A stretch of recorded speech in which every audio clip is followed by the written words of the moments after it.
Welcome to Not Another Fitness Podcast. Oh, I've lost my flow there completely. You tried to get a bit partridge and it just went.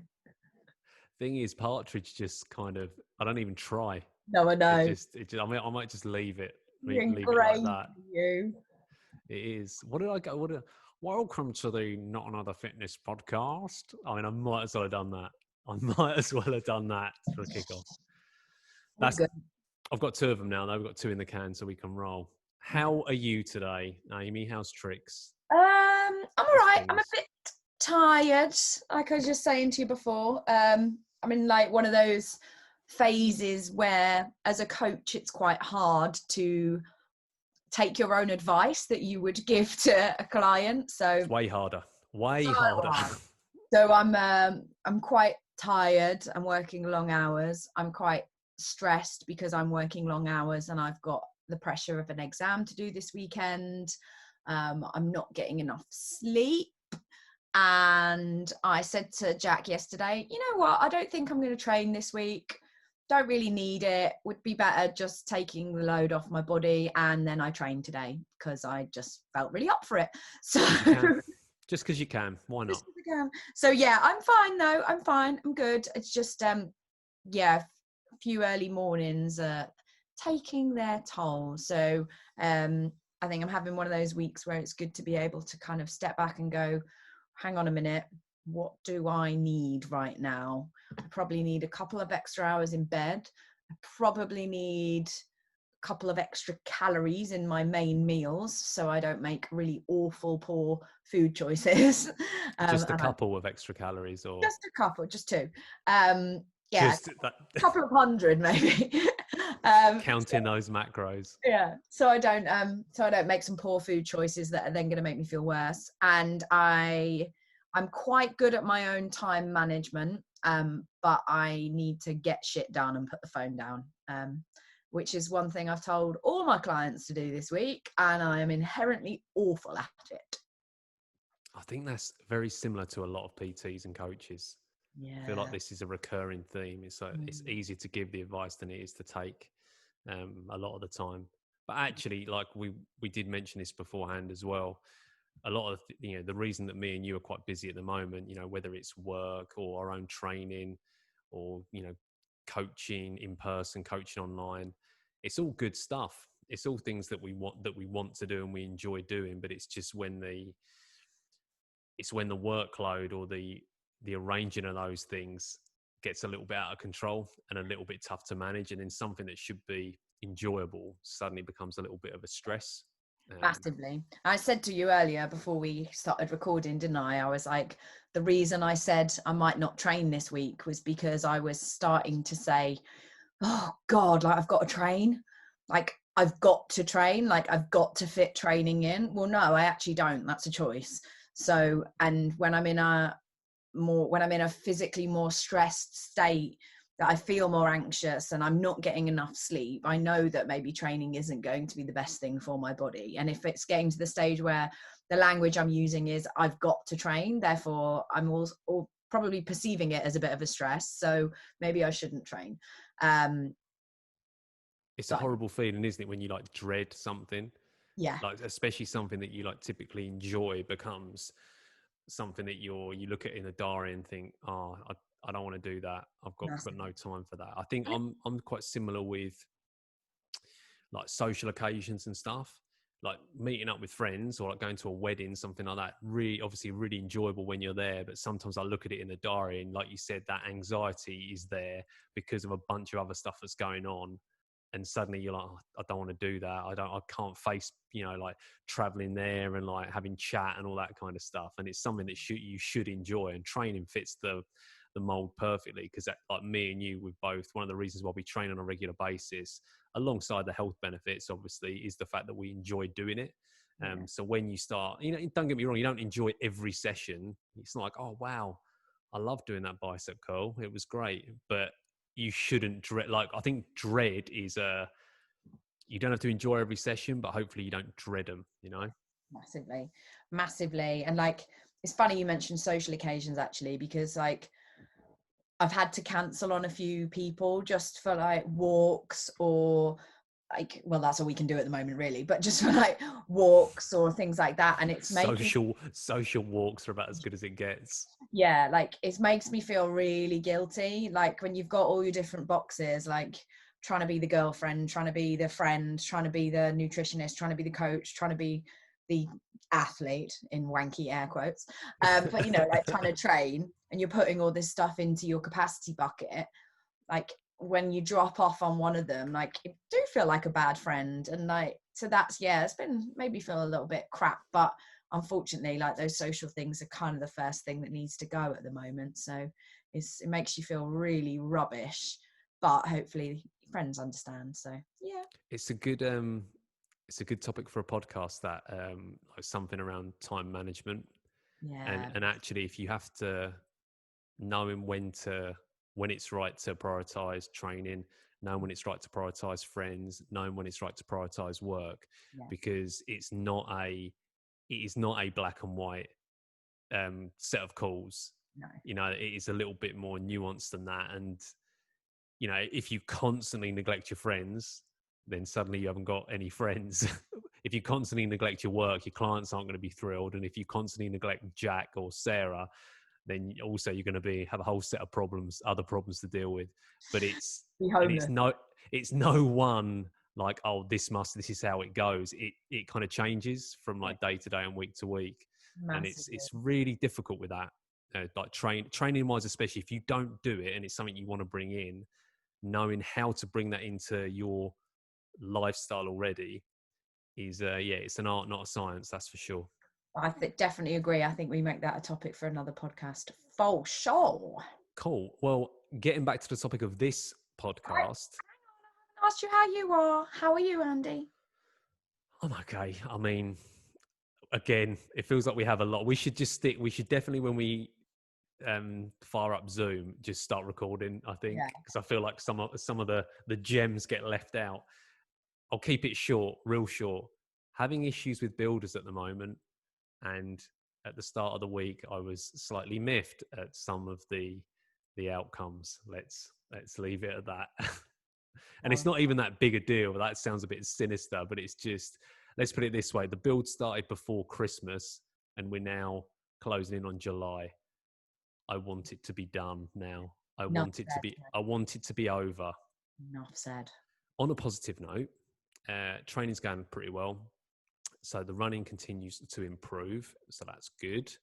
And actually, lifting and like the coming back to the gym or getting back in the gym can't come soon enough. And I'm actually looking forward to talking about, like, whether you're looking forward to something or dreading it. A while ago, when people were talking about the gyms opening up, I was actually quite apprehensive, and I still am a little bit.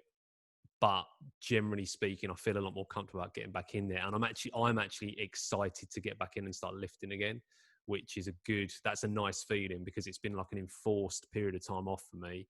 And the first month was a bit of a novelty. The second month was fine. The third month, I was like, right, I want to get back in now. Like, Yeah. I want to do something now. So yeah, that's where we're at. Not long. 3 weeks, I think, Whee! ish, maybe less. Yeah, so we'll definitely do another podcast that's in the pipeline, is like how to get back in the gym. So I'm going to be a guinea pig for that when I get back in there. So let's see if I follow my own advice, or if I just steam back in and have DOMs for a fortnight after the Where's first Andy? session. He's in bed. He can't walk. I'll be doing this podcast horizontally now from the hospital. Oh dear. I mean, something akin to that will happen. It's just a case of how bad it is. There's going to be DOMs happening. It's just what scale on 1 to 10 it occurs, I think. Don't say that, mate. You'll be fine. I mean, I won't be hospitalized. Don't get me wrong. I'm not going to completely write myself off, but I'm going to ache. Like, I've accepted that fact, and I'm kind of looking forward to it in a bizarre way. But yeah, I'll come back in 3 weeks and see what I feel about it then. Oh, mate. So today's topic is, it's the protein pod. It's the protein podcast. It's the protein pod. I know. I mean, Love that. protein feels like, I think that's the most popular macronutrient, isn't it? I feel like it gets the best press. Like carbs, not so good. Fat, fat back in the 80s, no one liked fat. And then carbs more recently, no one liked carbs. I think proteins had a fairly slow burn. And now it's, if any, like basically food manufacturers now want to put protein on the label because it's like seen as a badge of health. Oh, whack protein on the label, charge an extra £1 and you're winning. Yeah, absolutely. Yeah, look at protein bars, for example. Case in point. Very partial to a protein bar, I must say. Yeah. Massively. So carbs and fats hugely demonized over the last few years. Protein, probably because of its, I'm going to say, muscle building properties. It has many other properties. You can say that though. That's perfectly valid and reasonable. Probably because of its muscle building properties. Yeah, it is. Let's go with the king. And to be honest, I mean, I don't know how you go with your clients, but with most of my clients, when I'm looking at their nutritional profile, if they give me like a sample food diary or something, that is the thing I try and pick out first. That is the thing I will always look for first, is protein. Yeah. Where is their protein coming from? Hold that thought, Rambo, because that's a good one. Like, so I'd say common themes with clients and their protein intake is definitely something that we can touch on. Yeah. But I suppose you've kind of you have mentioned it already about the muscle building properties. People ask that question, which is a valid one, like why should I eat more protein? Because what I typically recommend as a coach will be higher than what the government recommends as its kind of healthy range. And reason number one, if you're doing resistance training or if you're looking to build muscle, if you're trying to retain muscle, protein and the amino acids within protein do form the building blocks of your muscle, essentially. So if you went on a 0 gram protein diet, you would die. But if you went on a chronically low protein diet, then you're not going to be as efficient or as productive at building muscle or retaining muscle if you're trying to diet. So that, in terms of like physique and muscle repair and muscle growth, protein is the key macro. It is the one thing that you need to make sure, or you need to ensure, is in your diet if you want to maximize your efforts in the gym. And I love the fact that you've actually just mentioned physique there. How many times do you hear, and I'm generalizing, but I am a woman, so I can say it because I have said it myself in the past before I educated myself. How many times have you heard people say, oh, I just want to tone up. I just want to tone up. There is no such thing as toning up. By toning up, you mean building muscle. And I think it's really good that we're discussing this from, two genders as well, because obviously like building muscle for a lot of women can be very, very scary, and protein is fundamental to that. But also when you're talking about weight loss, and I say weight loss loosely because I mean specifically fat loss. Skewing it towards fat loss, basically. Yeah, skewing it towards fat loss. So when people say tone up, again, wanky air quotes, what they actually mean is they want to lose the maximum amount of fat mass and retain lean muscle mass in order to have a more toned, I'm going to say athletic physique. But you need to be able to maybe build a little bit of muscle mass in order to do that. And you cannot do that without protein. I could clip that last statement and just have that running on repeat in consultations or just of this podcast, because it's all right, mate. Just send me all your clients. It's fine. I'll refer out. I mean,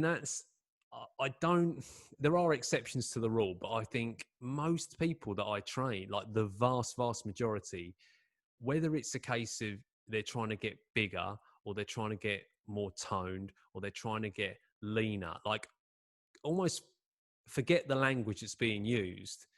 It's going to require some kind of muscle building or fat reducing. It always comes down to that, really. So whether you're trying to gain muscle, you're going to need enough protein in the system to facilitate the building of muscle tissue. Like if you haven't got enough protein there and enough total calories, you cannot build muscle. Like if you've got, have I used this analogy, like the house building analogy before? Because it's literally my favorite one when it comes to physique. And Okay. I can't remember the coach, because if I did, I'd quote them and give them the props. But he was talking specifically about working with young guys that are, hard gainers, like he would call hard gainers. Well, actually, he would call them under eaters. And he was saying, he's like, I stand in front of people and basically say to them, look, imagine you are, the house analogy. Imagine you are building a house and you've got the best team of builders. Send them my way. You've got the best team of builders that you could. Sorry, that was a cheap shot. You've got the best team of builders that you could possibly wish for, and they're prepared to work 24 hours a day until the job is done. They're the best in the world, and there's no time limit on them. They're just going to work constantly through the night to get this job done. Brilliant. Sounds good, right? Yeah, well, someone's forgot to order the bricks, so there's no materials there. So it does not matter, like, the quality of the builders, the build cannot get done. And it's the same with, like, in the gym. You can train 7 days a week, twice a day, all the compound. I mean, you can't do this because you probably get injured, but let's just say you could take, you could have the hardest program going and work. And people do this. They train incredibly hard and they don't gain muscle, and they don't understand why.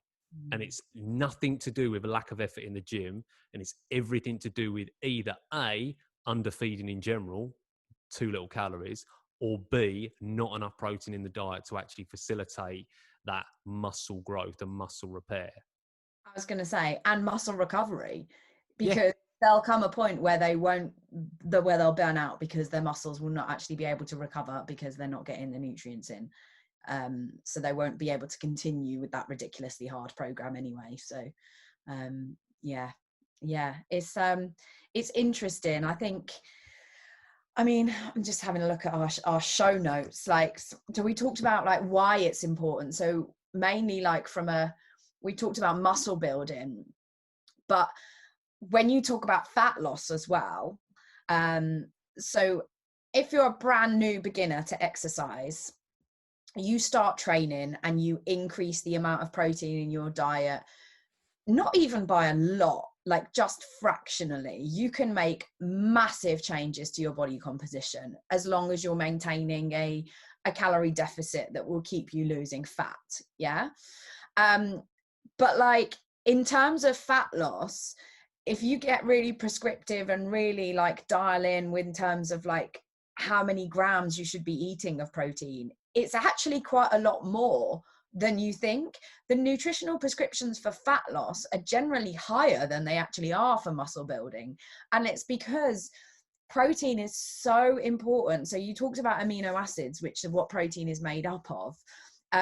Those amino acids take ages to break down in your stomach. If anyone, like, you like porridge, don't you? You like oats. Guilty. Does that fill you up in the morning?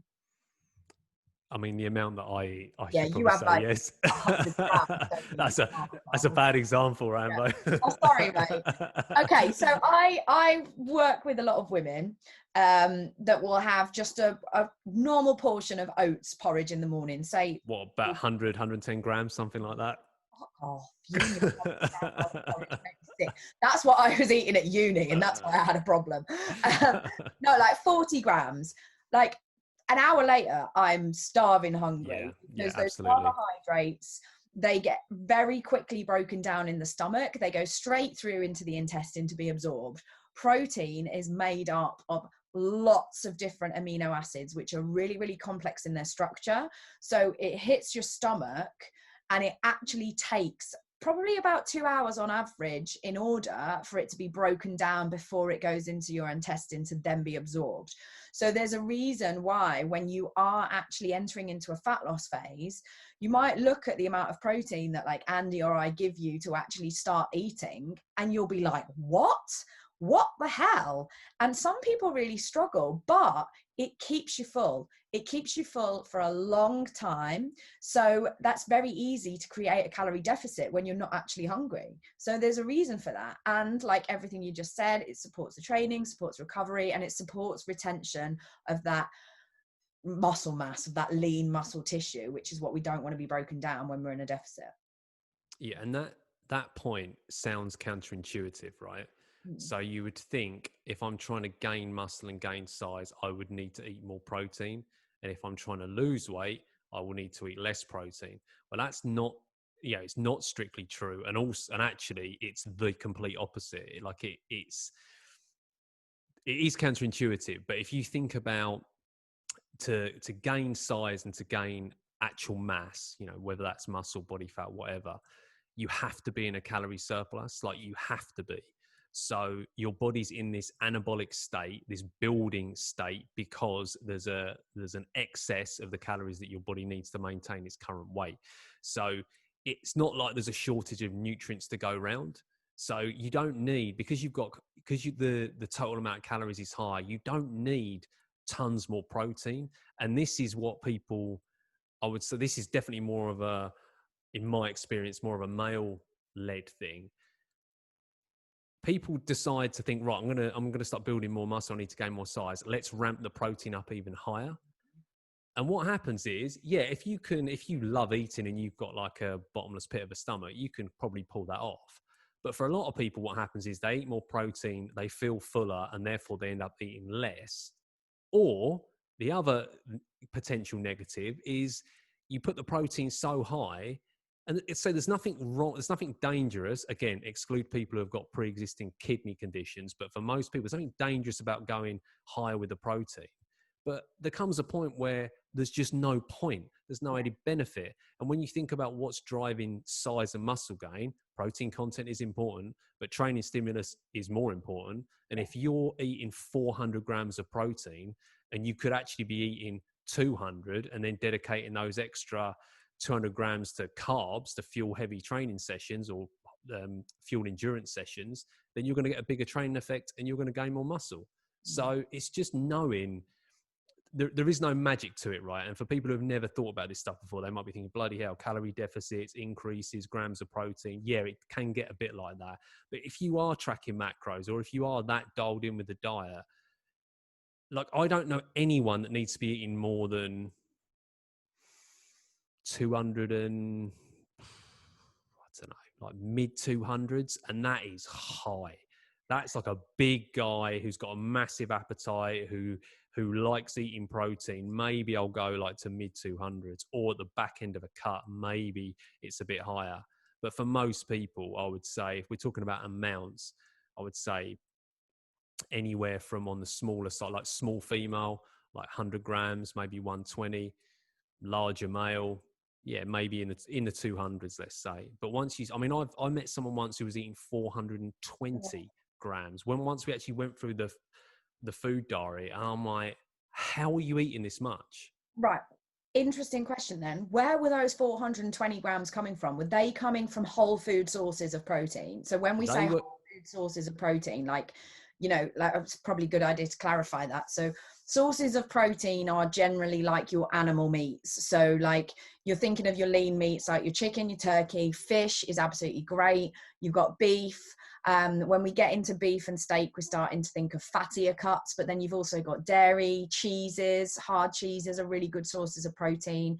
And for the vegans of you out there, you've got your lentils, edamame beans, soybeans, everything like that. So just to clarify that, if you think, where are those 420 grams are coming from? Because if you're trying to get 420 grams of protein in from whole food sources, not only is that absolutely exhausting in terms of physically eating that, but it's bloody expensive. I was just going to say, you took the words out of my mouth. How expensive is that diet? Well, let me tell you, because his diet obviously stands out because it's quite unusual. But he was having 3 shakes a day, right? So I remember totaling the shakes up and thinking that was over 150 grams just in shakes. Yeah. Of protein. So that's like 3 shakes, double scoop. Boom, 160 odd grams of protein before you do anything. He's then having an omelette in the morning which is, like 3-4 eggs, but also like half a carton of egg whites or whatever. So that's like 80 odd grams in breakfast. And suddenly you're up to 230 before you even take into account lunch, dinner, and like snacks of biltong and protein bars or whatever. So don't get me wrong, it can be done. But when I looked at his carbs and they were like just south of 200, I'm like, this needs to be switched round. Yeah. If you switch these two numbers round, you'll save money, your stomach will feel better for it, and you'll probably train harder and recover better.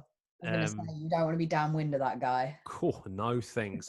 150 grams of protein from whey powder. Rank. Yeah. There is such a thing. Yeah, too much of a good thing. That is real. But like, so that's like for people that are trying to gain weight. But actually, if you're trying to lose weight, so let's move on to a benefit of a slightly higher protein diet. Maybe not 400 grams, but certainly north of 100 or 200 for men. It is that the impact it has on satiety and dealing better if you have one of those appetites where you struggle to be satisfied if you have a larger appetite. So like me, if I go on like a lower protein diet, it's not like if I went chronically low, there'd be an impact, but I could lower the amount of protein I eat and have exactly the same amount of muscle mass and still recover well, and I'd be absolutely fine. But my appetite would be harder to control. So if you think about that in terms of when you start to diet or when you're trying to lose weight and the calories are a little bit lower, if there's one macronutrient that's been proven to have a superior effect on satiety, then maybe it's a good idea to have a little bit more of that. Because it just makes the diet easier to adhere to. And again, if there's one saying or one line that we've used a few times already in these podcasts, it's the diet that's easy to stick to is the one that's going to be successful in the long term. Like diet adherence is huge, and proteins is a big part in achieving that. Massively. Okay, then, so you've mentioned like how you would kind of adhere to a diet like that. We've mentioned a few protein sources. So say you wanted to try and get more protein into your diet. Okay, here's a question actually. How much protein do you eat a day now? Do you know? I would say it averages out around 180. Interesting. So that's I mean, I have not tracked for a while, like months. So I'm just trying to do the maths in my head. So I'll normally have three. Go on. Sorry, I was just going to say, like, would you say that one of your definite sustainable behaviors with regards to the way that you eat is that you look to get in your protein at pretty much every meal in some shape or form? Yeah, I would say I'm probably less I'm less militant about it now. I mean, but I'm more relaxed with diet in general. So if I don't have protein in a meal, I'm not going to cry myself to sleep. But I would say a good sustainable rule of thumb that I've probably had for, over 10 years now is to try and get a serving of protein with every meal. That would be true. That would be fair. Same. And I think what I try to instill in a lot of my clients is that is one quite key behavior that will be really important in terms of weight maintenance, is trying to optimize the amount of protein you get in at each meal in some shape or form. Because I'd say I eat about 120 on average, still 120 grams of protein a day. And that, for me, I know, and I'm not advocating that, obviously that is very individual to me, and that's numbers very individual to you. Like, I'm not saying that everyone out there should go out and do this, but I like having the amount of muscle mass I do. And I find that amount, if I consistently try and eat that amount, again, I don't need to track it anymore because I know how to get that in and what it looks like in my diet. Then I know that sustains my physique the way it is and keeps things ticking over the way they are. And I don't have to necessarily worry so much about where my protein's coming from because it's an inbuilt behavior. Yeah, it's a key behavior or a key habit that I think most coaches that know what they're doing try and instill. And even if it's something that's not pressing when you first have a consultation, it might not be the first thing you go to. But if you move beyond food quality and total calories, the next one down the line will be protein content for me. Like if you start talking with someone about macronutrients, protein's definitely going to be getting brought up first. And if you start talking to someone in terms of, little goals per meal. So like things like trying to get, so like the 5 a day is a general rule that I think if everyone ate 5 servings of fruit and veg a day, I think the world would be a healthier place. Like I genuinely believe that. I think if you ate, because I know for a fact that the majority of people do not do that. Yeah. And I think that's something that in terms of vitamins, minerals, micronutrient content could have a huge benefit. But hey ho, different story. But in terms of macros and something that I think, barring breakfast, I think lunch, dinner, you should be able to get a serving of protein relatively easily. Whether that is, because most people, let's say someone has porridge or cereal in the morning or toast, so there's barely any protein there. I would say a lot of people have like salads or sandwiches for lunch. Now that's a pretty easy tweak, like to opt for a chicken sandwich over like a cheese sandwich. Even it's a leaner source of protein, less calories, probably gonna have more total in there. Or adding, if you're normally having salads, just adding some meat into that is relatively straightforward. And the evening meal, I would say most people most of the time hit like that kind of 30-40 gram threshold in the evening meal. But breakfast is an area where people struggle, because those foods I mentioned, predominantly carb based, a few grams of protein here and there, but it's not enough. If you're talking about an actual, I would class a serving as anywhere from kind of 20 to 40 grams. I mean, a few grams either side, they're not going to do any harm, but it has to be a conscious decision with those foods to change it. So if you're having cereal, to me, like the only way you're going to get away with having cereal and hitting the protein is having an absolute gallon of milk with it, or maybe having a shake on the side. Porridge is shake on the cereal. But that to a lot of people is madness, Rambo. Yeah, I know. That would be like, what are you talking about? When actually, it actually works really well. Yeah. Toast is an easier one. You add a couple of eggs on there. Hey ho, you're good to go. And then things like porridge, you could mix like some whey in with a porridge. You can have a shake on the side, or maybe you start substituting in like a Greek yogurt or something like that. So those to me are all kind of like breakfast options that work pretty well. Even things like chia seeds as well. Chia seeds are really high fiber, quite high in protein. Things like pumpkin seeds, if you're really, really against taking any kind of protein supplementation, there are plenty of whole foods, if you're willing to experiment, that you can get good protein sources from. Again, the quantities might need to be higher, and if fat loss is your goal, then you have to maybe account for that. But cheeses, dairy, like you say, like 0% Greek yogurt, you've got halloumi, you've got feta, you can really, if you're willing to experiment and take the time with breakfast. I love breakfast. You can whack in at least 20-30 grams of protein in at breakfast. Interesting, you said 20 to 40 grams though would be an optimal serving. Is there any reason why you maybe said 20 to 40 grams? There's a couple. There's like there's the textbook version, which would be to stimulate muscle protein synthesis. So for those of you that haven't got your head in a textbook, think of it as you need a certain amount it's like flipping a biological switch to switch on that muscle repair and that muscle building process. And depending on age and depending on, again, there is a slight individual difference to this, but on the low end, 20 grams tends to do it. Again, it has been shown to be lower sometime. And on the higher end, so people actually that are a little bit older might need to go higher. So they might be looking at 30 to 40 grams, maybe even a little bit higher than that. But generally above 30 normally gets it done to switch on that kind of repair signal in the body. But to be fair, so that's like the kind of the science-based reason.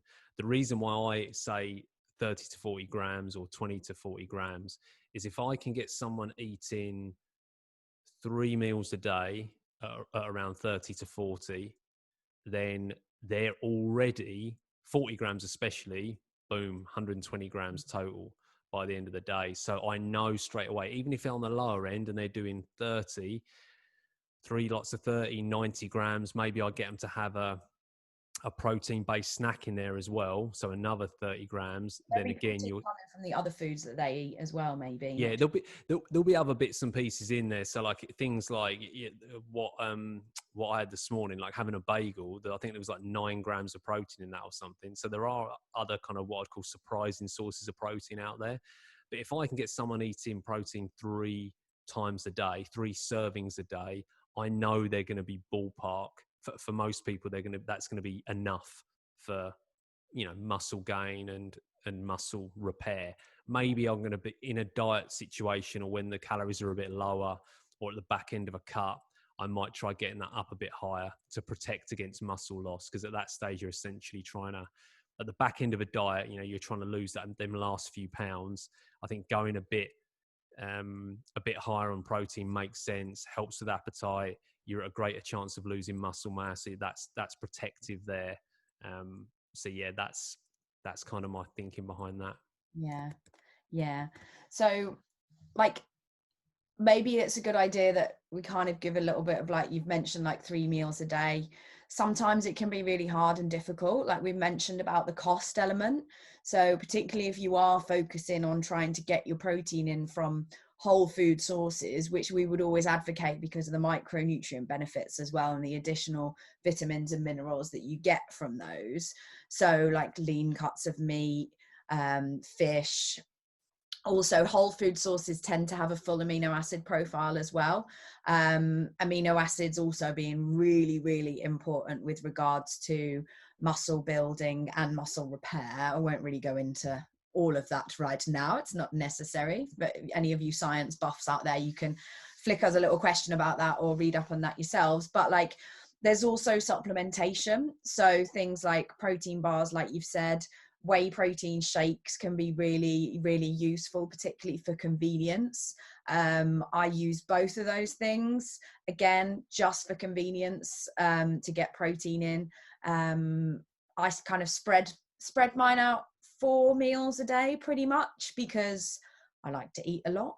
So, and I just like to eat in general. So like breakfast for me might be an omelette with some spinach, feta, 2 eggs, 1 egg white, maybe some bacon medallions. Lunch will always be like mainly green, so massive salad, usually tins of tuna, fish fillets like salmon or tuna fillets, something like that, or chicken, bit of avocado for a bit of fat. Like my snack will be like a Greek yogurt, definitely, with some protein butter, maybe a little bit of protein powder in that, just for, like, not even a lot, like 10 grams or something, 10 grams of protein powder. Or if not, I might have a protein bar if I'm on the run. Hard boiled eggs are pretty good as well to prep and take with you. You've got like beef jerky, stuff like that.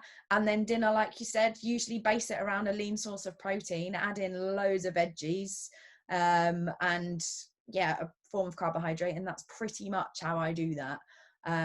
It looks pretty simple, and it doesn't have to be very expensive. I think the issue that I have at the moment with regards to protein boom is, again, and it's something that I think is going to come up as quite a common theme in most of our podcasts, is marketing and labeling and the media, in terms of protein is now the sexy macronutrient, not the demonized macronutrient. So a lot of these products that do have high protein, like high protein Weetabix is the first one that springs to mind. Like a lot of these products that do have, are labeled as high protein, actually they're not significantly high enough in protein with regards to the carbohydrate content, for example. So yeah, they might have 8 grams of protein in, but they also might have 20 grams of carbohydrates, 18 of which is come from sugar. So I just think it's become another way that marketing and food companies can kind of hoodwink the public. I don't know what your thoughts on that are on that, but there's loads to get into there. So that point in particular, I think what you have to realize with things like, yeah, high protein cereal is a really good example. It's not high protein, it's higher, Yeah. and it's higher than a regular Weetabix or regular cereal. That doesn't mean it's high. So as a nutritionist, or not even a nutritionist, just anyone who kind of knows anything about nutrition, they're not the best sources of protein to go for, because of things like, well, cereal is just a great example because it's going to be packed with sugar, and also it probably hasn't got that complete amino acid profile. If we're talking about, like, what's the first benefit we said of muscle, of protein? It's like muscle building, muscle repair, toned look, athletic physique, however you want to. That's, if you want to package protein in a good light, that's what it does. Well, then suddenly, yeah, if you're a marketing guy for Weetabix, you think, job done. Look, all these benefits of protein, if we can get 4 grams per serving higher, then we're legally allowed to label it high protein. Yeah. But you have to, that's not something that a nutritionist is going to recommend as a legit protein source. Don't Yeah. get me wrong, if you switch your Weetabix from regular to high protein Weetabix, and that lets you get an extra 5 grams a day, and that's the only change you've made, well, yeah, great, you've got an extra 5 grams in. It's not going to do any harm. But if you're swapping out eggs for Weetabix, then you've probably taken a step backward. I'll go into a little bit about, like a typical day for me, so it's not going to be dissimilar to Amy. But one thing I will say around protein supplements, so whey protein, protein bars, those kind of things, those to me, like whey protein is way better. It's a way better choice of food than going for like a high protein cereal, Oh, because well, a lot of people, a lot of things, a lot of scientists as well that you actually read studies about that they've written, they count whey as a food. Like yeah, whey is technically a food. yeah, it's just how it's packed. Coming in a massive sack full of powder makes it look like the most processed thing going. And don't get me wrong, there has been through a process to break down and use that whey as whey protein powder. But there's nothing, again, my kind of MO is basically Mr. Moderation and Mr. Moderate. So when I look at whey protein, you've got, I'll spend my time with clients defending one part and like promoting another. So people who think that whey protein, oh, it's not a real food, it's a supplement, oh, it's rubbish. I'm like, well, no, it's not. It's just that if you get a bag of whey protein, that's all it is. It's whey protein with a good amino acid profile. But yeah, it's probably not going to provide a ton of micronutrition, but I'm not telling you to just eat that. You're going to have it with a balanced diet. So whey protein is there, or a sack of whey protein is there to be used to bring up your total protein content for the day. It's a convenient and inexpensive way of doing it. And it's the reason why it's used in studies is because it is a high quality protein source, and it is absorbed quickly, and it does work well after workouts and training because you can stick it in a shake. So ton of benefits, right? So I'm all for people getting, like I have, literally I'm looking at a sack of whey protein on the worktop right now, which is why I keep saying sack of whey protein, because it's just sat there. But equally, when you get like, again, like think bodybuilder who's having like 8 shakes a day and thinks that his muscles are going to drop off if he doesn't have a shake. You don't need it. No. You don't need to. Some people are, oh, do I have to have shakes? I'm like, nope, you don't. But it's an inexpensive, convenient way of getting more protein in. So if you're struggling to get it in, it might be worth it. If you've got some monster who's eating like 10 chicken breasts a day and tins of tuna like some kind of cat, then yeah, he probably needs to lay off the protein a little bit. And actually, if you don't like whey, if the thought of it kind of like, oh, I just don't like the shakes, I'd rather eat my food, completely get it. Yeah. Completely get it. And at the end of You the can day, do that. it was designed to be a little bit more convenience. Like, so if someone says to me, oh, I'm thinking about getting a protein shake, the first thing I would say is why? Okay, why do you think you need a protein shake? Oh, I've seen them and they look good. Okay, that's not a reason. Well, it is. It's just a bad one. Yeah. Well, like the first thing I would do is take a look at that person's diet and say, okay, what foods do you enjoy eating? I'd try and identify the sources of protein. Can we fit these in to any of your other meals to give you protein from whole food sources? No, I work shifts and I have a 5-hour commute and I need to prep my breakfast the night before. Okay, a protein shake might actually be really convenient for you. Or grab that protein shaker immediately and yeah, start using it. massively. Like, I know when I was traveling, I'd have like 4 protein bars in my bag. I'd have like tins of tuna as well, because sometimes things are really difficult to get when you're in hotel rooms. I'd have a couple of shakes maybe, but I wouldn't necessarily eat all that. It's just there if I know I need it, because these are convenience foods and they're designed accordingly. Yeah, and it doesn't have to be like that, with your job and the amount of traveling that you were doing. That's quite an extreme example of having to be agile and know, like having things to take with you, knowing what you're going to get when you land, all those kind of things. You really have to be on the ball with that. Whereas for most people, I think just having a protein source that just sits at the house or sits at the office, it's just a no-brainer. Like if you've got storage to put a tub of whey protein or something just in the cupboard, so it's just there. So you literally need a shaker and some water or milk if you want to get really fancy. Then why not? Why wouldn't you do it? I mean, it's all about keeping things simple. So I'll talk you through like my typical day. So my breakfast and lunch tend to be pretty interchangeable. So I might have porridge for breakfast with a shake, or I might have it for lunch with a shake, and I might have eggs on toast for breakfast, or I might have eggs on toast for lunch. Same with like halloumi, like avocado and halloumi on toast. I might have that as like a brunch or sometime around then. Greek yogurt, always going to have Greek yogurt and berries. That's like one of my favorite meals. So that's really good if you're pushed for time. It's also incredibly convenient. So if I'm at the house now and I don't want to get all the pots and pans out and start cooking, just to have Greek yogurt, dump a load of berries in there, maybe add a bit of whey protein in there as well to bolster it even more. It's really easy. It really is quite simple. And then, having things like tins of tuna in the house, couple of chicken breasts ready to roll. So if I want a salad, or even knocking up a bit of pasta for lunch, like on occasion. And then dinner's always going to have a protein source in. So like night before last, meatballs, chicken sausages I had last night. What's on the menu tonight? Salmon tonight. So it's like, again, it's nothing fancy there. There's nothing out of the ordinary. There's no kind of magic that we know or any food that we have access to that you don't. It's not the foods, it's the habits built around them. And it's that eating those protein sources on a consistent basis that is going to ultimately help hopefully create a leaner or stronger physique, depending on your goal. And notice as well that neither of those diets that we've both gone into, neither of those cost a fortune. Like, protein is a very financially dense macronutrient. If you're going for like organic corn-fed chicken and you're eating 4 chicken breasts a day, that gets it gets expensive. Very quick. Expensive.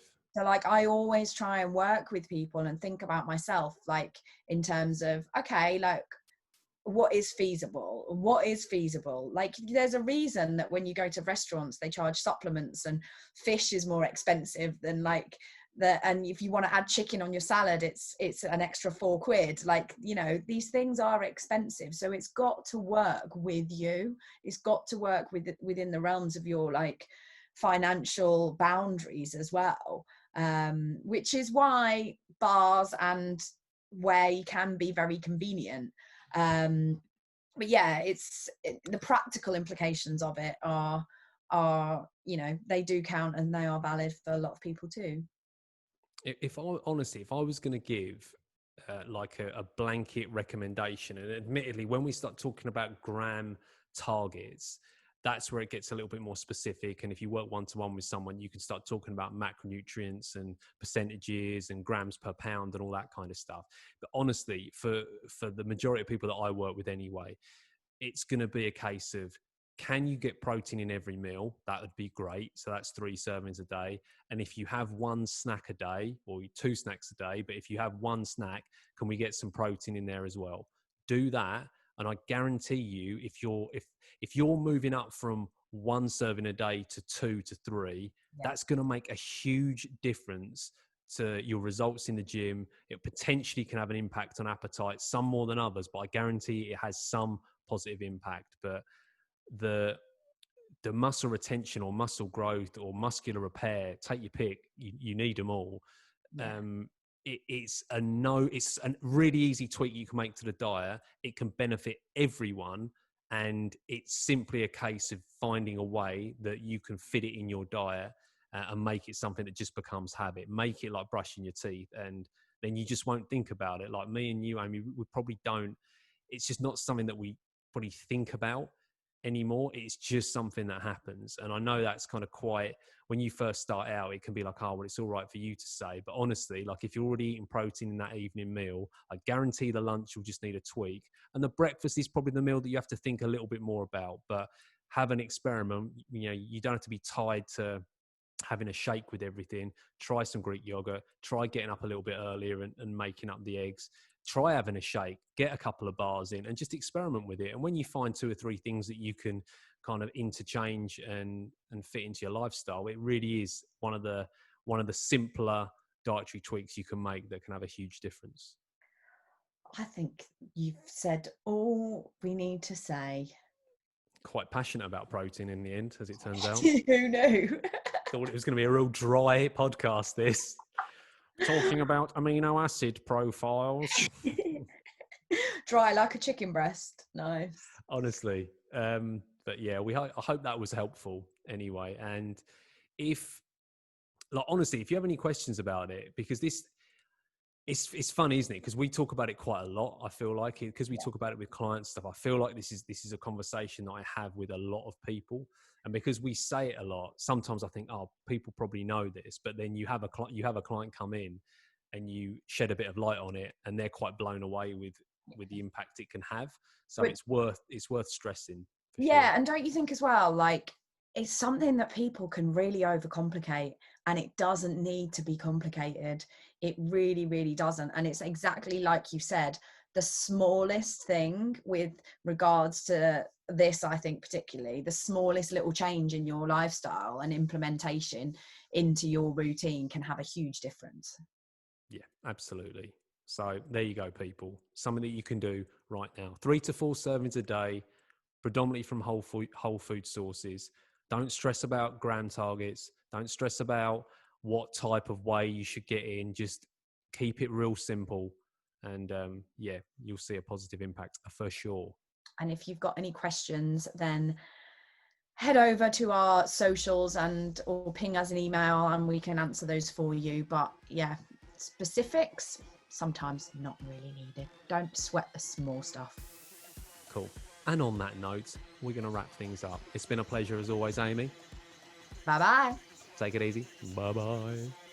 Thank you for listening to this episode of the Not Another Fitness podcast. If you liked what we do, please subscribe and share. Tell all your friends.